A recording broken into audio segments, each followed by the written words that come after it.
Doctor జీవి సుబ్రహ్మణ్యం గారు ఆంధ్ర సాహిత్య విమర్శ ఆంగ్ల ప్రభావం 9వ భాగం 20/12/24 ప్రభావాలు పరిధులు అనే అంశం మీద చెప్తున్నారు ఇవాళ 5వ అధ్యాయం. ఏ clear consciousness of A scheme of relationships between methods is in itself a remedy against mental confusion, even though the individual may elect to combine several methods. Rene Wellek and Austin Warren అనేవాళ్ళు అన్నారు, ఆకృతి మీద పడిన ప్రభావం కంటే ఆలోచన మీద పడిన ప్రభావం చాలా శక్తివంతమైంది. ఆలోచన కంటే అనుభవం మీద పడిన ప్రభావం ఇంకా గుణవంతమైంది. విమర్శపై ఆకృతి ప్రభావం అధికంగా పడితే అది వస్తువు, ఆకృతి, రచన, శైలి మొదలైన అంశాల మీద ప్రధానంగా ప్రసరిస్తుంది. ఆలోచన ప్రభావం పడితే సాహిత్య సిద్ధాంత సమాలోచనం కానీ సందర్శనం కానీ చేస్తుంది. అనుగుణంగా అనుశీలిస్తుంది. అనుభవ ప్రభావం పడితే సౌందర్య తత్వ వివేచనం చేస్తుంది, అనుభూతిని ఆవిష్కరిస్తుంది. సమన్వయ వివేచనంతో సాధనంగా సాగేది మొదటి రకం విమర్శ. సృజనాత్మక దృక్పథంతో శోధనగా సాగేది రెండవ రకం విమర్శ. దార్శనిక దృష్టితో కావ్య కళాతత్వాన్ని అనుశీలిస్తూ ఆరాధనగా సాగేది మూడవ రకం విమర్శ. ఒకటి కావ్య బహిప్రకృతిని, మరొకటి కావ్య అంతఃప్రవృత్తిని, ఇంకొకటి కావ్య ఆత్మ వ్యక్తిని ఆవిష్కరిస్తుంది. ఈ మూడింటిలో ఉత్తరోత్తర ప్రభావ ప్రవృత్తులు క్రమంగా ఉత్తమోత్తమ, అంటే మూడవది కావ్య ఆత్మ వ్యక్తీకరించేదే ఉత్తమమైనటువంటి విమర్శ. కావ్యానుశీల యుగం కట్టమంచి ఆంధ్ర సాహిత్య విమర్శ యుగ విభాగాన్ని, ఆంగ్ల సాహిత్య విమర్శ యుగ విభాగాన్ని పరిశీలించి చూస్తే కొన్ని స్థూలమైన విశేషాలు మనకి కనపడతాయి. ఆంగ్లంలో ఏదైనా కొత్త దృక్పథం కాదు, కొత్త సిద్ధాంత ప్రయోగంగా, విశిష్ట కవితా దర్శన విస్ఫూర్తిగా కొట్టవచ్చినట్లు కనపడినప్పుడే ప్రత్యేక యుగంగా విమర్శలో వ్యవహరించటం జరిగింది. తెలుగులో కూడా స్థూలంగా ఈ ప్రమాణాన్ని పాటించి యుగ విభాగం యుగాలు యోగాలు అనే అధ్యాయంలో మనం చెప్పాం. వికాస యుగంలో వెలసిన వివిధ ప్రయోగాలు, ప్రక్రియ కావ్యానుశీలన యుగంలో సాహిత్య సిద్ధాంత వివేచనానికి వివేకాన్ని ప్రసాదించాయి. వివేక యుగంలో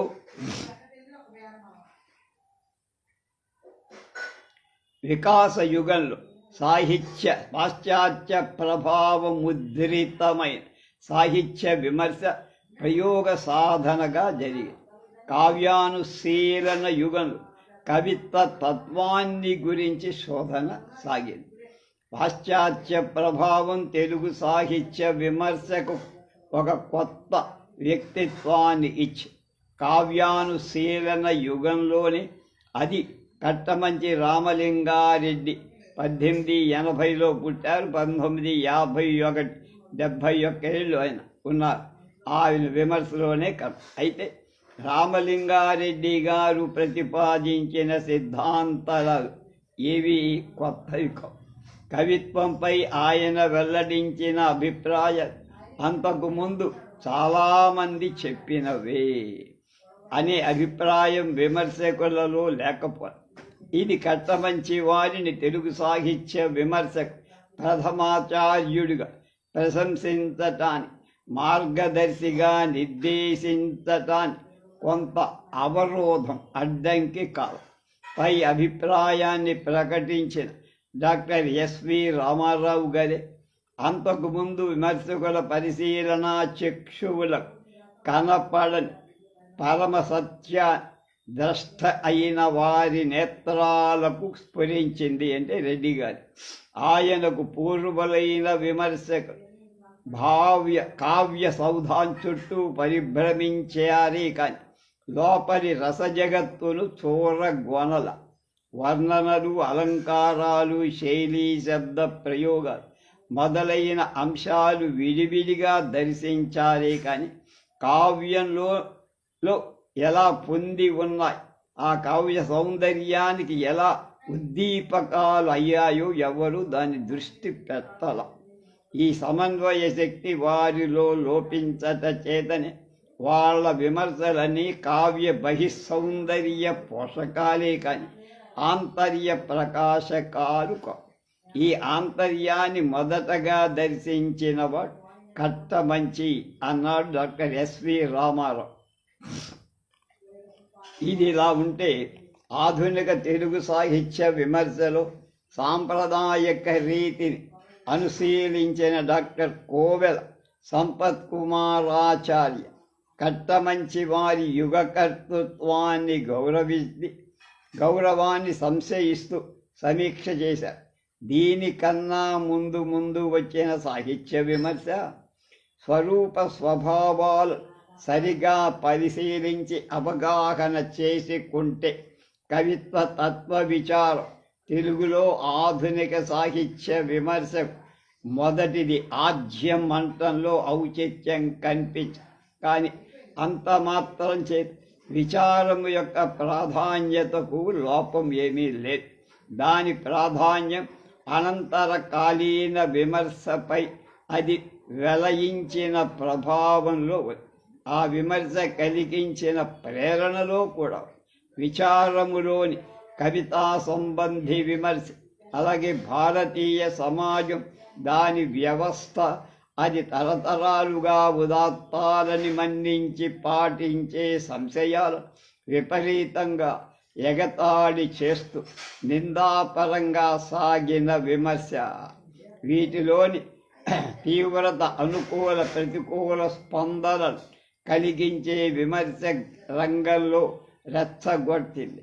కవితా కావ్య విషయంగా విచారం వెలువరించిన అంశాలు కొత్తవి కాకపోయినా అది వ్యాప్తికి వచ్చేసరి అంతకు ముందరి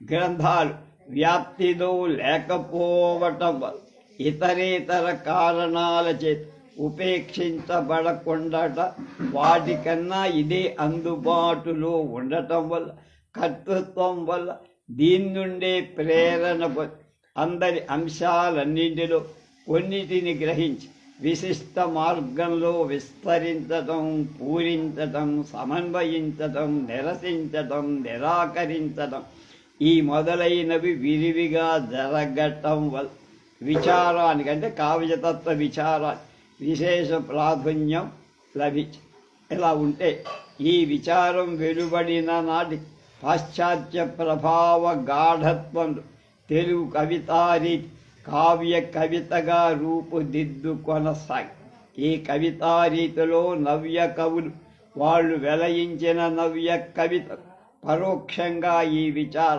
సిద్ధాంతిక ప్రమాణాన్ని భావనా శక్తి పరంగా సంపాదించి పెట్టి ఈ విధమైన ప్రేరణ ప్రభావ శక్తియుక్తుల ద్వారా కవిత్వ తత్వ విచారం ఆధునిక సాహిత్య విమర్శ మార్గాన్ని ఆజ్యం అనిపించేంత ప్రాధాన్యాన్ని సంపాది.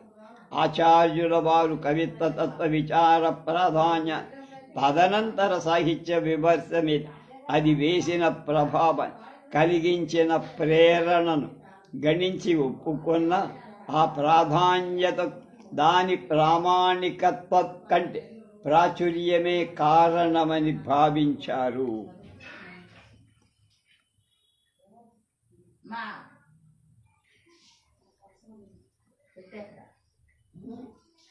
నవ్య కవిత్వానికి అది సైద్ధాంతిక ప్రామాణ్యాన్ని కల్పించిందనే అభిప్రాయాన్ని అంగీకరిస్తూనే దాని ఆచార్యకత్వాన్ని అనుమానించి సాహిత్య విమర్శలో సాంప్రదాయిక రీతి అనుశీలించే దృక్పథం వారిని ఈ సందిగ్ధ అవస్థలో పడేసింది. కానీ కవిత్వ తత్వ విచారానికి గల యుగ ప్రవర్తన గౌరవాన్ని గుర్తించడానికి దాని అనుమానం అడ్డం కాదన్న కట్టమంచి వారి రచనకు ముందు పి దక్షిణామూర్తి గారు 1/8/1892 మద్రాసులోని క్రైస్తవ కళాశాల ఆంధ్ర భాషాభిరంజని సమావేశంలో ఎస్ రంగయ్య చెట్టి గారి ఆధ్వర్యంలో జరిగిన పింగళి సూరణ వ్యాసం తెలుగు సాహిత్య విమర్శలు కావ్య బహిరంగాంశాలను కాక కావ్యాంతరంగాంశాలై కథాకల్పన వర్ణనాదుల పొందిక రసానుగుణ్య భావనాశక్తి కవితాశక్తి మొదలైన అంశాలను అనుశీలిస్తూ ఆంధ్ర కవితా పరిణామ రీతులు ప్రబంధ యుగ లక్షణాలు వివేచించిన మొదటి రచన అని, అది తెలుగు సాహిత్య విమర్శ రీతిలో ఆధునికతా వాతావరణాన్ని రంగ నిర్మాణ ఆరంభాన్ని చేసిందని, ఆధునిక ప్రక్రియా విశేషమైన నవలపై కాశీభట్ల బ్రహ్మయ్య గారు చేసిన వివేక చంద్రిక విమర్శనం 1896 ప్రథమాంధ్ర నవలపై వెలువడి ప్రథమ విమర్శకుల దృష్టిని ఇతివృత్త నిర్వహణంపై మరలించిన మొదటి విమర్శగా ప్రత్యేకత వహించిందని పెన్నేటి రామచంద్రరావు గారి మను వసు చరిత్ర రచనా విమర్శనం 1899 ఆధునిక సాహిత్య విమర్శకు నాంది వాచకం అయిందని, భిన్న కవుల కావ్యాలను తులనాత్మకంగా పరిశీలించిన రీతికి శ్రీకారం చుట్టి పాశ్చాత్య రీతుల ప్రసార రేఖల తెలుగు సాహిత్య విమర్శ ఆధునికతా స్ఫూర్తి ఇచ్చిందని, మొదటి విమర్శ గ్రంథమని పుదుప్పాకం సుబ్రహ్మణ్య అయ్యర్ 1810లో రచించిన నన్నయ్య భట్టారకుడని విమర్శ వ్యాసం ఆధునిక సాహిత్య విమర్శ పురోగమించటంలో దోహదపడిందని, వింజమూరి రంగాచార్యులుగా పింగళి సూరనార్యుడు వ్యాసం 1913 వ్రాతపడి 1914లో ముద్రణయింది. చారిత్రక విమర్శ రీతిని ఆశ్రయించి సాగి వస్తువైక్యం, పాత్ర భావోన్మేళనం, ఐక్యానికి భంగం కలిగింపని వర్ణనలగునికి భావనాశక్తి ప్రేరితాలైన అలంకార ప్రయోగం, భావనాశక్తి తదనుగుణమైన రచనాశక్తి, దానికి అవసరమైన విమర్శ శక్తి, వీటన్నింటి వలన రసప్రతీతి, ధ్వనిమయం, సందేశం మొదలైన అంశాలను అనుశీలిస్తూ ఒక కావ్యాన్ని పురస్కరించు వివిధ అంశాలను ప్రతిపాదించడం అని ఆధునికమైన ఒకానొక రీతిని ప్రవర్తింప చేసిందని, పెన్నేటి వారి విమర్శ సాహిత్య విమర్శకు నాంది అయితే వింజమూరి వారి విమర్శ ప్రస్తావన అవుతుందని ఆచార్యుల వారు ఆధునిక సాహిత్య విమర్శ ఆరంభ దశ అవస్థను వివరి 1912లో బుర్రా శేషగిరిరావు గారు వ్రాసిన గ్రంథ విమర్శనం అన్న వ్యాసం పాశ్చాత్య సాహిత్య విమర్శనలోని విమర్శ సూత్రాలు ప్రసాదించటమే కాక అవే మనకు శరణ్యం అన్నంత గాఢ ప్రత్యయాన్ని ప్రకటించిందని పేర్కొన్నారు. ఆచార్యుల వారు రూపక మర్యాదను అనుసరించి సాహిత్య విమర్శ అంటే నాటక వికాస దశలో నంది ప్రస్తావనను నిర్వహించిన వాళ్ళని పేర్కొనడం సమంజసంగానే ఉంది. కానీ సూత్రధారుడు, ప్రస్తావన ప్రవర్తకుడు, కథానాయకులు కాలేరుగా. అందువల్ల రంగ ప్రవేశం చేసి నాటక కథ ఆరంభించి ముందుకు సాగించిన నాయకుడు కట్టమంచి రామలింగారెడ్డి గారే. ఈ కథానాయకుడి ఒక ఉద్యమ స్ఫూర్తి, ఒక నిర్వహణ దక్షత, సాహిత్య విమర్శ రూపకానికి పురోగతి, కార్యశక్తి, నిర్వహణ నైపుణ్యాన్ని కల్పించింది కట్టమంచి రవారి అని ఘంకా కొట్టి చెప్పి. ఇక్కడ మరో విషయం గమనించాలంటున్నారు మన సుబ్రహ్మణ్యంగా. తెలుగు సాహిత్య విమర్శలో సంప్రదాయ రీతి, పాశ్చాత్య దృక్పథాన్ని సంవదించటమే ఆధునిక లక్షణమని విమర్శాల ఆరంభ దశా సమీక్షలో ఆచార్యుల వారే కాదు అందరూ అంగీకరిస్తున్న విషయం. పాశ్చాత్య ప్రభావ గాఢత్వమే ప్రగతికి చిహ్నంగా ప్రారంభ దశలో భావించబడి పిన్నేటి వింజమూరుల విమర్శలలో పాశ్చాత్య లక్షణాలు ప్రాచ్య లక్షణాలతో సంవదించి ప్రవర్తింపచెయ్యాలన్న ఉత్సాహం కనబడి, కానీ పాశ్చాత్య విమర్శ ఉద్యమాలను దేనికైనా గాఢంగా స్పందించి ఆ ఉద్యమ చైతన్యాన్ని తెలుగులోకి తీసుకురావాలన్న తీక్షణమైన స్వభావం లేదు. బుర్రావారి విమర్శ కూడా ప్రవక్తగా పలికిందే కానీ ప్రయోక్తగా ప్రదర్శించి చూపల. డ్రైడెన్, కార్లైల్, మాథ్యూ ఆర్నాల్డ్ అభిప్రాయాలను పేర్కొనడం ఒక ప్రత్యేక ఉద్యమ స్ఫూర్తిని ఇవ్వటం కాదు. సహిత సాహితీవేత్త వివిధ యుగాలకు చెందినవారి అభిప్రాయాలు తెలుగువారికి పరిచయం చేయదు. దీనికంటే బుర్రావారి విమర్శాదర్శం వేరు. ఇంతకంటే పురాణం సూర్యశాస్త్రి గారి విమర్శ పారిజాతం, మల్లాది రామకృష్ణ శాస్త్రి గారి మామగారి 1920 విశిష్టం. ఆంగ్ల సాహిత్య విమర్శ స్వభావాన్ని వర్గీకరణ పద్ధతిని అనుసరించి వివరించటానికి ప్రయత్నించిన పరిచయ గ్రంథాలని పాశ్చాత్య విమర్శ పరిజ్ఞానాన్ని ఇస్తుందే కానీ ప్రయోగాన్ని నేర్పదు అన్నారు. కట్టమంచిపై కాల్పనిక విమర్శ యుగ ప్రభావం. కట్టమంచివారు ఆంగ్ల సాహిత్య విమర్శలోని కాల్పనిక ఉద్యమ చైతన్యంతో గాఢంగా ప్రభావితులై ఉత్తేజితులయ్య తెలుగులో దాన్ని ఉద్యమ స్ఫూర్తిగా ఆవిష్కరి సృజనాత్మకతను వ్యక్తీకరించి గుణమైన దోషమైన అభిరుచి విమర్శించి అభిరుచి విమర్శ ధోరణి అవలంబించి ఆంగ్ల కాల్పనిక యుగ స్వభావాన్ని గురించి విమర్శకుల వివేచన గమనిస్తే కట్టమంచి వారి కాల్పనిక ఉద్యమ విమర్శ లక్షణం, దాని ప్రత్యేకత ఏమిటో తేట తెల్లమవుతుందంటున్నారు doctor Jeevi. The most striking thing in the romantic criticism is its notes of freedom.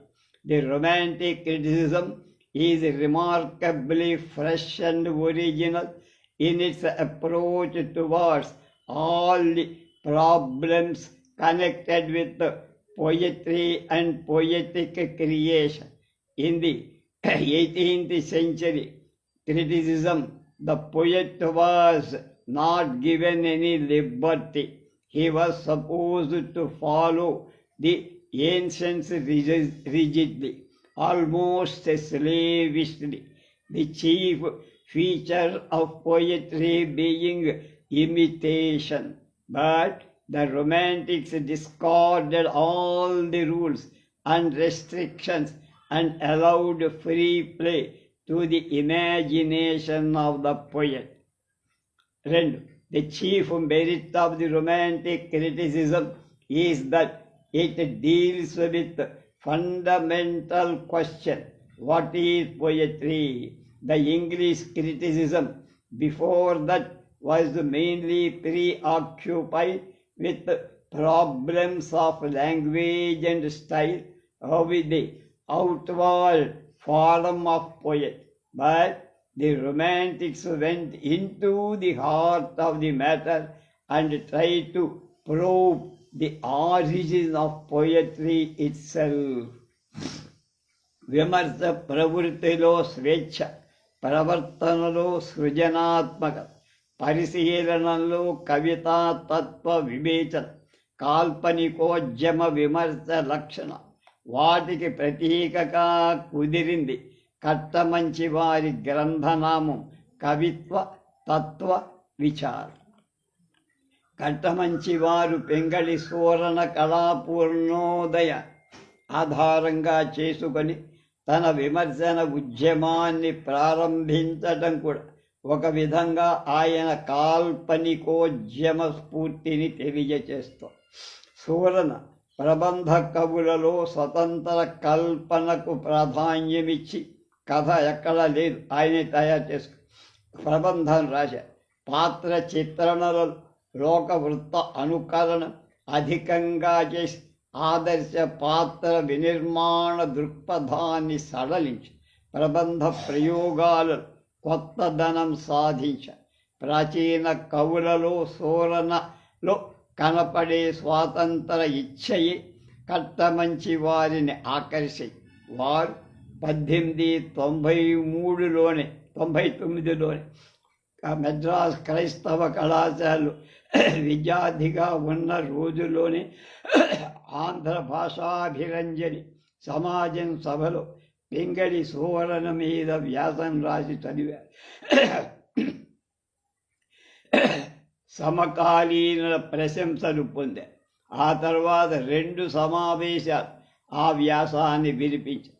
Chilakamarthi వారు మెచ్చుకున్నారు.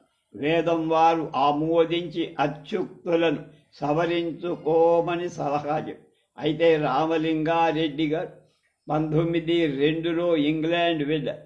అప్పుడు ఆయన కళాపూర్ణోదయాన్ని భారతాన్ని అధ్యయనం చేస్తూనే ఉన్నారు. తిరిగి వచ్చేటప్పటికి 5 ఏళ్ళు పట్టి కార్యబాహుళ్యం వల్ల మరికొన్నేళ్లు గడిచాయి. వావిళ్ళ వెంకటేశ్వర శాస్త్రి గారు కట్టమంచి వారి వ్యాసాన్ని తాము ప్రకటించే కళాపూర్ణోదయాన్ని పీఠికగా ప్రచురించటానికి పూనుకొని అప్పటికి ఆ వ్యాసం ఎక్కడ పడిపోయిందో కట్టమంచి వారికి దొరకదు. కానీ దాని వాసనలు మాత్రం వారి మనస్సులో స్థిరంగా నిలిచిపోయాయి. ఆంగ్ల భాషా సాహిత్య విమర్శ ఉద్యమాల సన్నిహిత సమ్యక్ అనుశీలనం వలన కట్టమంచి వారికి తమ భావాలను సిద్ధాంత రూపకల్పన చేసే ఒక వ్యక్తిత్వం వచ్చి తాత్వికంగా విషయాలను కొనచ్చి ప్రభుత్వం సమత్వం జీవభాషలో సోపపత్తికమైన సిద్ధాంతం చేసే నేర్పు ఆయన విమర్శ కవి. 1914 ఏప్రిల్లో కవిత్వ తత్వ విచారం ఆవిర్భవించింది పుస్తకంగా.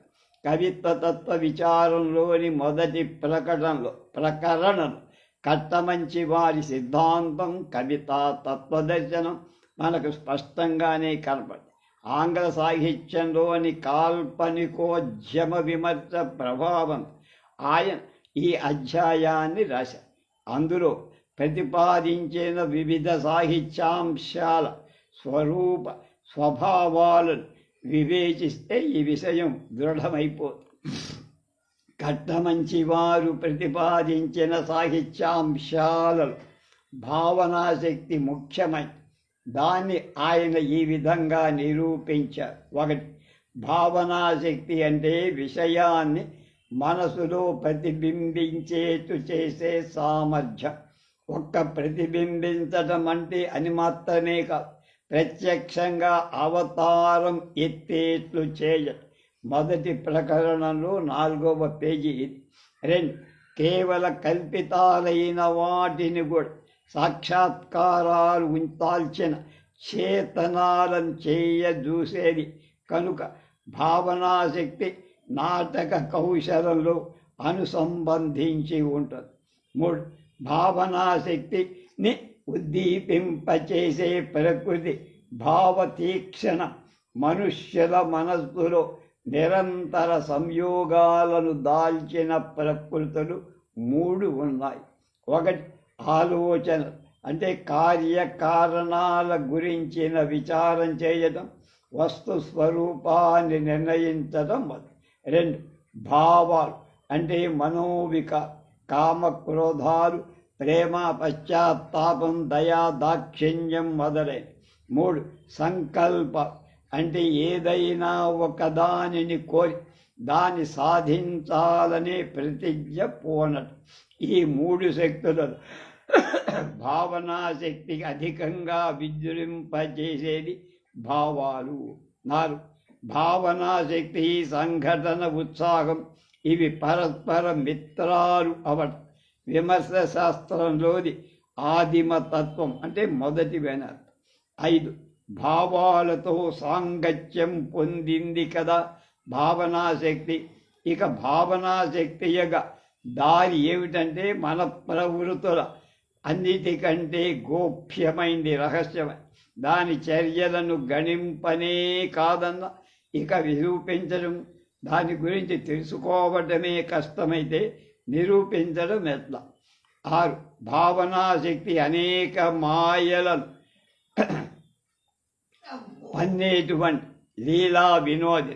ఈ మాయలన్నిటికీ సామాన్య లక్షణం ఒకటి, ఏ రసం ఉత్పాదింప చూస్తాము దాన్ని కవి మనస్ఫూర్తిగా ఆస్వాదిస్తే కాని చదువరలలో అభిమతమైనటువంటి చిత్త విభ్రమం కలగదు. భావాలు అనంతాలు అగాధాలుగా ప్రభవిల్లిన కవి కూడా కవి కూడా అమోఘమైన కవి అనిపించు. కట్టమంచి వారు పైన వాడిన పారిభాషిక పద సంస్కృత ఆంధ్ర లక్షణ సంప్రదాయానికి సంబంధించినవి కావు. పాశ్చాత్య విమర్శలోంచి తెలుగు చేసి తీస్తారు. ముందుగా మనం ఈ విషయంలో స్పష్టంగా ఉండాలి. అందువల్ల కట్టమంచి విమర్శ విధానాన్ని అవగాహన చేసుకోవాలంటే పాశ్చాత్య ప్రధానంగా ఆంగ్ల సాహిత్య విమర్శ వికాస పరిజ్ఞానంతో పాటు ఆయా యుగ కవులు, విమర్శకులు ఆయా సాహిత్య పారిభాషిక పదాలకు, దృక్పథాలకు, సిద్ధాంతాలకు వాళ్ళు కల్పించిన, భావించిన, నిర్వచించిన స్వరూప స్వభావాలు స్పష్టంగా అవగతం చేసుకోవాలి. ఈ అవగాహన ఈ గ్రంథంలోని ఉద్యమాలు, ఉపసృతులు అన్న అధ్యాయం కొంతవరకు తోడ్పడుతుందని మన జీవి అంటున్నారు. పాశ్చాత్య విమర్శ ఉద్యమాల ప్రభావం పరిశీలిస్తే కట్టమంచి వారి విమర్శ, కాల్పనికోద్యమ విమర్శ ప్రభావం ప్రధానంగా తనలో జీర్ణించుకుందని అనిపిస్తుంది. కట్టమంచి వారు నిర్వచించి విమర్శలు నిర్వహించిన భావనాశక్తి విలియం వర్డ్స్వర్త్ ఆంగ్ల కాల్పనికోద్యమ విమర్శలు వ్యక్తీకరించిన ఇమాజినేషన్ అన్న సాహిత్య లక్షణానికి దగ్గరగా ఉందని విమర్శకులు గ్రహించకపో.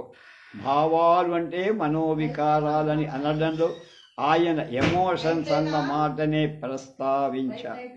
ఆంగ్ల సాహిత్య విమర్శలో భావనాశక్తి, ఇమాజినేషన్, ఊహా చమత్కారం, ఫ్యాన్సీ అనే పదాలు అనాది నుండి వాడబడుతూనే ఉన్నాయి. కానీ ఆయా యుగాల్లో వాటి నిర్వచనాలు విమర్శకుల చేత వేర్వేరుగా చేయబడి 17వ శతాబ్దంలో ఈ 2 సమానార్థకాలుగా వాడబడ్డాయి. 18వ శతాబ్దంలో వీటి ప్రత్యేకత ప్రతిపత్తిని గణించటం జరిగింది. కానీ వాటిలో ఊహా చమత్కారానికి అగ్ర తాంబూలం ఇవ్వబడి 18వ శతాబ్ది చివరి భాగంలో వీటికి ఒక విశిష్ట ప్రతిపత్తినిచ్చి కవులు, విమర్శకులు వివేచించటం అంటే ఆలోచించటం మొదలు. కాల్పనిక యుగంలో వీటికి ప్రాధాన్యం పెరిగి వర్డ్స్వర్త్ తన కవితా సంకలనాన్ని 1817లో వ్రాసిన పీఠికలో ఈ రెంటిని గురించిన ప్రాచీన దృక్పథాన్ని సవరిస్తూ కొత్త నిర్వచనాన్ని ప్రతిపాదించాడు. A man has imagination in proportion as he can distinctly copy in idea the impression of sense. It is the faculty which images within the mind the phenomena of sensation.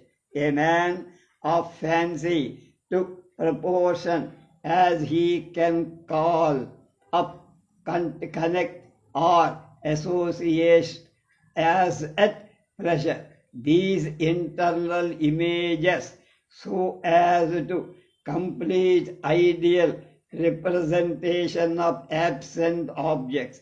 Imagination is the power of depicting and fancy evoking and combine అన్న William tailor అభిప్రాయం వర్డ్స్వర్త్కు ముందు ఒక శతాబ్ది కాలంగా ఉన్న విమర్శకుల వివేచనానికి అదొక ప్రతినిధిగా ఉన్నది. దీన్ని వర్డ్స్వర్త్ తిరస్కరించారు.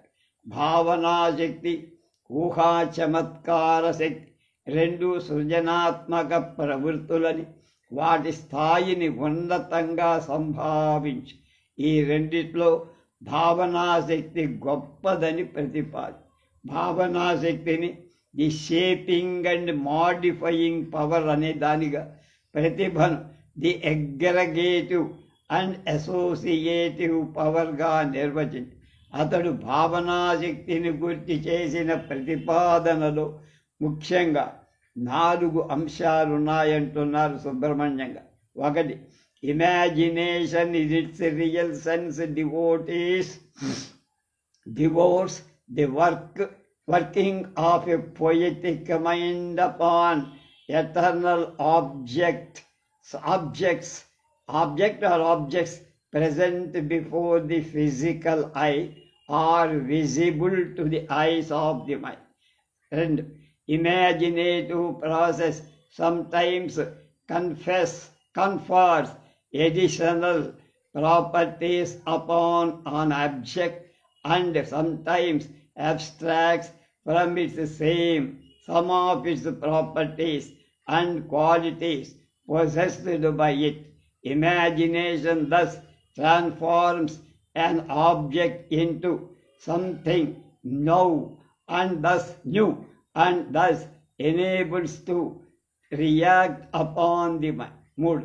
Apart from acting upon individual image, the faculty of imagination also connects, modifies, and juxtaposes different images. Imaginative activity not only modifies the objects and creates new objects, it also consolidates numbers into unity and dissolves and separates unity into numbers.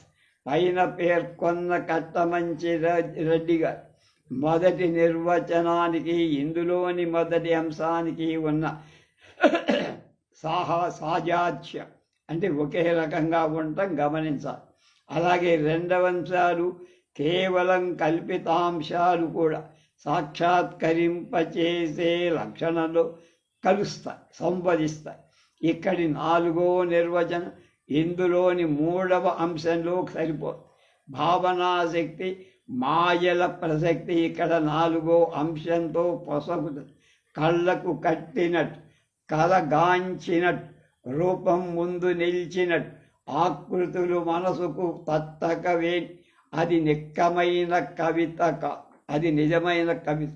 ఈ మహేంద్రజాల కౌశల్యంలో ఆధారమైన గుణం భావనాశక్తి అన్నది ఆంగ్ల కాల్పనిక భావన చాలా దగ్గరగా ఉంది.